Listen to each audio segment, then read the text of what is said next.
নমস্কার বন্ধুরা, চলে এলাম আজকের আবহাওয়ার গুরুত্বপূর্ণ আপডেট নিয়ে।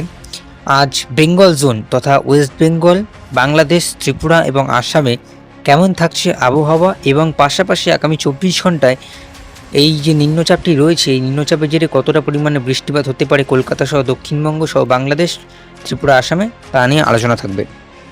ওয়েদার আপডেট বাংলা চ্যানেলে আপনাদের সবাইকে স্বাগত জানাই। এখানে প্রতিদিন প্রতিনিয়ত কেমন আবহাওয়া থাকছে তা নিয়ে আমরা আলোচনা করে থাকি। তাই চ্যানেলে যদি নতুন হয়ে থাকেন অতি অবশ্যই চ্যানেলটিকে সাবস্ক্রাইব করবেন। এইবারে আমরা যা দেখব, ওয়েদার রাডারে দেখতে পাচ্ছি যে বেশ খানিকটা মেঘ আমরা বঙ্গোপসাগরে দেখলাম একটু আগে উপগ্রহ চিত্রে। পরিবর্তন বাংলাদেশের দিকে আমরা দেখতে পাচ্ছি। বাংলাদেশের বেকা বাজারের দিকে একটু বৃষ্টিপাত আমরা দেখতে পেলাম। বৃষ্টিপাত দেখা যাচ্ছে চন্দননগর, কাঁচরাপাড়ার দিকে, পান্ডুয়ার দিকে, এছাড়াও একটু বর্ধমানের দিকে আমরা বৃষ্টিপাত পাচ্ছি। পরবর্তী সময়ে নিম্নচাপের জেরে বৃষ্টিপাত কিন্তু আসতে চলেছে বেঙ্গল জোন, দক্ষিণবঙ্গে। মূলত দক্ষিণবঙ্গে কিন্তু বৃষ্টিপাত হবে আর কিছুক্ষণের মধ্যেই। তো এই ছিল ওয়েদার আপডেট বা ওয়েদার রাডার। এইবারে আমরা দেখব কতটা পরিমাণে বৃষ্টিপাত হতে পারে আজ সারাদিন এবং আগামী কিছুদিন। এই মুহূর্তে নিম্নচাপের বর্তমান অবস্থান রয়েছে পূর্ব মধ্য বঙ্গোপসাগরের একটু পূর্ব দিকে এবং দক্ষিণবঙ্গের উপকূলের খুব কাছে, এবং এটি একটি এখন সুস্পষ্ট নিম্নচাপ রূপে অবস্থান করছে এবং বাংলায় দক্ষিণবঙ্গে যখন এটা প্রবেশ করবে তখন এটা আরও শক্তি ক্ষয় করবে এবং শক্তি ক্ষয় করে উড়িষ্যাতে গিয়ে এটি শক্তি বাড়িয়ে অতি গভীর নিম্নচাপ রূপে যাবে অন্ধ্রপ্রদেশের দিকে, সুতরাং অন্ধ্রপ্রদেশ তেলেঙ্গানার দিকে। সুতরাং এই নিম্নচাপের জেরে বাংলায় যৎসামান্য প্রভাব পড়বে আজ এবং কাল। তারপরে জুলাইয়ের শুরুতে মৌসুমি বায়ুর হাত ধরে আমাদের বেঙ্গল জোনের দক্ষিণবঙ্গ, কলকাতা, বাংলাদেশ, ত্রিপুরা, আসামে কিন্তু বর্ষার প্রবেশ করছে। তো এই ছিল বৃষ্টিপাতের আপডেট। এইবারে আমরা যাব কতটা পরিমাণে বৃষ্টিপাত হবে। আগামী 24 ঘন্টায় বেশ খানিকটা বৃষ্টিপাত রয়েছে দক্ষিণবঙ্গের পশ্চিমের জেলাগুলিতে। পশ্চিমের জেলা বলতে তার আগে আমি প্রথম আগামী 24 ঘন্টায় দেখব।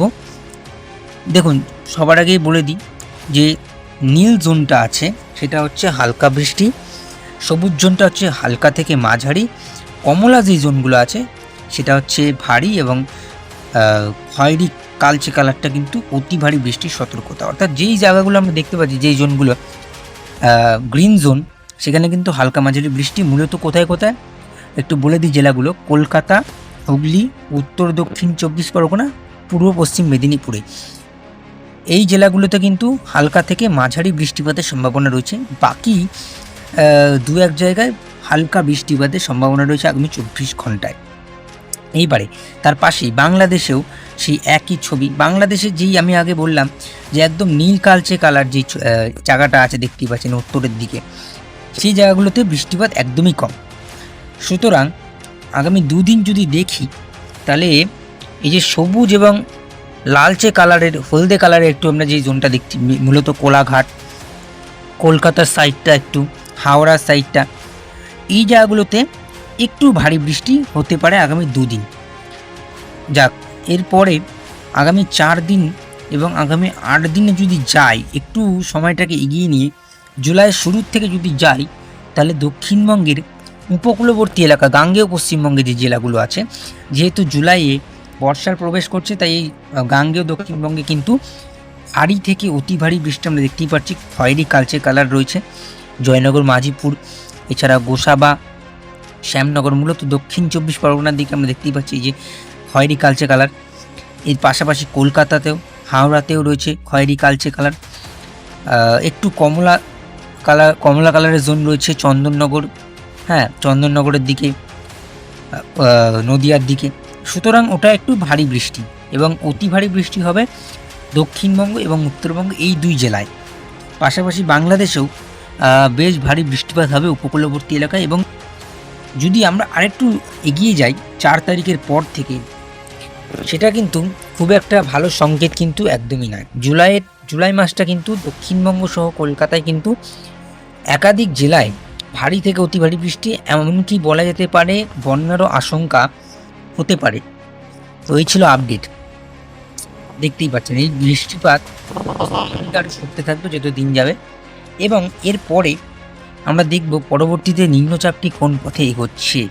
এখন আমি চলে যাব আজকের ডেট, আজকে 29 তারিখ রবিবার। 29 তারিখ রবিবার দুপুর 12টার লাস্ট আপডেটে দেখা যাচ্ছে পূর্ব মধ্য বঙ্গোপসাগরের একটু পূর্ব দিকে এই নিম্নচাপ রয়েছে এবং এটি আরেকটু উত্তর দিকে আমাদের উপকূলের খুব কাছে অবস্থান করবে আর কিছুক্ষণের মধ্যেই, এবং আর দুপুরের মধ্যেই, দুপুর বিকালের মধ্যে এটি দক্ষিণ দিয়ে চলে যাবে উড়িষ্যাতে। দক্ষিণ যখন এটি প্রবেশ করবে তখন কিন্তু এর শক্তি থাকবে একদম সামান্য, তারপরে উড়িষ্যার দিকে যাওয়ার সাথে সাথেই কালকেই কিন্তু এটি শক্তি বাড়াবে।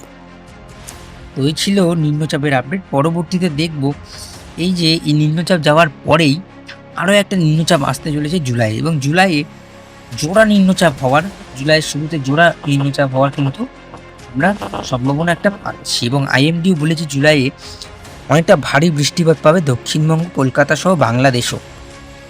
এই যে আমরা যদি 9 তারিখ 10 তারিখের দিকে একটু যাই, দেখতে পারবো যে ভালো লেভেলের কিন্তু বৃষ্টিপাত রয়েছে এবং নিম্নচাপের জেরে অনেকটা বৃষ্টিপাত কিন্তু আমরা দেখতে পারবো এই 9, 10, 11, 12 এই 4 দিন। অর্থাৎ 4 দিন যদি ভারী বৃষ্টিপাত হয় তাহলে কিন্তু একটা খুবই খারাপ সংকেত দক্ষিণবঙ্গের জন্য আমরা দেখতে পারবো। এটা জুলাই, যেহেতু জুলাই শেষের দিকে, একদম মাঝের দিকে, জুলাই 10-12 তারিখের দিকে, সেহেতু জুলাই না আসলে এখনও পর্যন্ত বলা যাচ্ছে না। তবে এবারে দেখে নেব আজ কতটা বৃষ্টিপাতের সম্ভাবনা আমরা দেখতে পারছি। এই মুহূর্তে কলকাতা, হুগলি, উত্তর 24 পরগনা আর কিছুক্ষণের মধ্যে বৃষ্টিপাত নামতে চলেছে। বৃষ্টিপাত হবে দক্ষিণ 24 পরগনায়, প্রায় 100% কাছাকাছি বৃষ্টিপাতের সম্ভাবনা রয়েছে।